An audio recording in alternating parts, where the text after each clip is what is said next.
kulan wacan daawadayaal kan warbaahintiina online ku soo dhawaada wararkii dambe Soomaaliya caalamka qodobada daawan doontaan waxaa ka mid noqon doona maxkamadda sare ee Soomaaliya ayaa ku dhawaaqday natiijadii doorashooyinkii isku sidkanaa ee golaha wakiilada iyo golayaasha deegaanka ee dowlad goboleedka Galmudug oo dhacay 30 Luulyo 2020 aysan waafaqsaneen dastuurka iyo sharciga doorashooyinka dalka.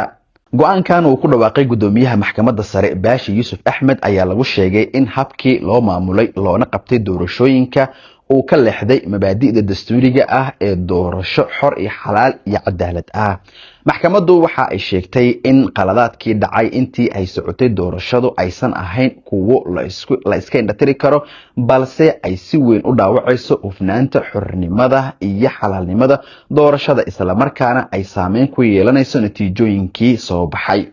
maxkamadda sare ayaa sidaas darteed burisay natiijooyinka doorashadii 30 Luulyo waxa ayna guddiga madaxa bannaan ee doorashooyinka qaranka iyo sohdimaha ku amartay in uu qabto doorashooyin cusub oo golaha wakiilada iyo golayaasha deegaanka ah. maxkamaddu waxay ku tilmaamtay in doorashooyinka cusub lagu qabto waqti ugu dhow ee macquul ah iyagoona si buuxda loo raacayo dastuurka federaalka Soomaaliya, sharciga doorashooyinka, sharciga dhismaha guddiga iyo xeerarka ururada iyo xisbiyada siyaasadda si looga fogaado firaaqa maamul ee saameyn ku yeelan kara adeegyada bulshada iyo xasiloonida Galmudug. maxkamaddu waxa ay go'aamisay in hay'adaha hadda jira ay sii hayaan xidhalkooda ilaa laga soo doorto hay'ado cusub oo ku yimaado doorasho waafaqsan sharciga. maxkamaddu waxay sheegtay in arintan loo tixgeliyay danta guud, joogitaanka maamulka iyo baahida loo qabo in laga hortago xaaladda maamul la'aanta ah. dhanka kale, qarashaadka dacwadda maxkamaddu waxa ay go'aamisay in dhinac kasta ay iska bixiso qarashaadka uu ku galay dacwadda iyadoo tixgelinaysa danta guud iyo duruufaha dacwadda doorasho ee horyaalay. Turkiga ayaa sheegtay in uusan haynin wax xog ah oo ku saabsan duqeyn ka dhacday xeebaha Puntland halkaas oo lagu dilay dad kalluumaysato ah iyo shakhsiyaad looga shakisan yahay inay ka tirsanayeen burcadbadeeda Soomaalida.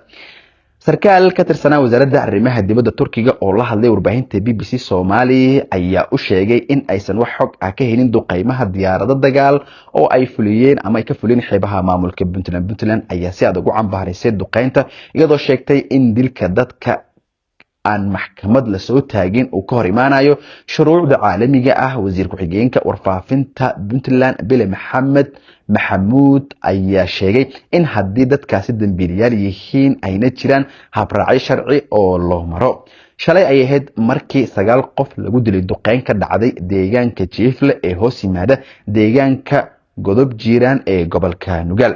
diyaarado dagaal oo lagu eedeeyay in ay leeyihiin Turkiga ayaa maalmihii u dambeeyay duqeyn ka waday goobo lagu haysto markabka MV Laftuf oo la sheegay in uu u raran yahay Turkiga.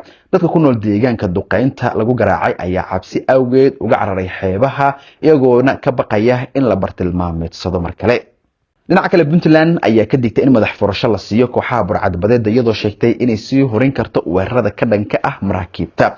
wasaaradda kalluumaysiga iyo kheyraadka badda ee Puntland ayaa sheegtay in madax furashadu ay kooxaha burcadbadeedu siin karto dhaqaale iyo dhiirigelin ay ku sii wadaan howlgalladooda isla markaana ay soo jiidan karto kooxo cusub oo ku biira falka burcadbadeednimada. wasaaraddu waxay sheegtay in ay si dhow ula socoto waxay ku tilmaamtay kororka ku yimaada weerarada burcadbadeednimada ee ka dhacaya xeebaha Puntland iyo biyaha ku xiran iyadoona xustay in la joojiyay howlgallada lagu sugayo amniga badda. sida lagu sheegay saxaafadeedka warbixino hordhac ah oo ay heleen hay'adaha Puntland ayaa tilmaamaya in kooxaha dibadeed ay isku dayayaan in ay dib u soo nooleeyaan shakhsiyaad iyo shabakado horay loola xiriiriyay burcadbadeednimo iyagoona adeegsanaya dhiirigelin dhaqaale. Puntland ayaa sheegtay in ujeedada arintan ay noqon karto weeqida amniga iyo sumcadda Puntland iyo carqaladeynta dadaalada ka socda ee lagula dagaalamayo dambiyada badda iyo kooxaha hubeysan. hay-adaha ammaanka Puntland iyo kuwa ilaalinta badda ayaa wada baaritaano ku saabsan xogtan waxayna sheegeen inay sii wadi doonaan howlgallada amniga badda lagu sugaayo. ugu dambeyntii, hogaamiyaasha bulshada Soomaalida ee ku nool magaalada Mombasa ayaa ugu baaqay Soomaalida dalkaas ama halkaas ku nool kana shaqeysta in ay iska diiwaangeliyaan codbixiyaal ahaan Mombasa isla markaana ay doorashooyinka ka codeeyaan goobta sida ay joogtada ugu nool yihiin. baaqan ayaa ku soo beegmaya xilli Kenya ay wado diiwaangelinta codbixiyaasha iyadoona dalkaasi uu isku diyaarinayo doorashada guud ee la filayo inay dhacdo sanadka 2027. senator maxamed faki ayaa sheegay in aysan habbooneyn in dadka Soomaalida ee ganacsiyada kule Mombasa caruurtooduna halkaasi ay wax ku bartaan ay mar walba doorashada awgeed uga safraan gobolada waqooyi sida Garissa, Mandera iyo Wajir. waxa uu ku booriyay bulshada inay codkooda dhiibtaan Mombasa si ay door uga qaataan doorashada hogaamiyaasha go'aanada ka gaara arrimaha saameeya noloshooda, ganacsigooda iyo mustaqbalka qoyskooda. guud ahaan daawadayaal waa inaga intaa wararka kala socoteen warbaahinta Hiiraan online. nabadiyo warsan.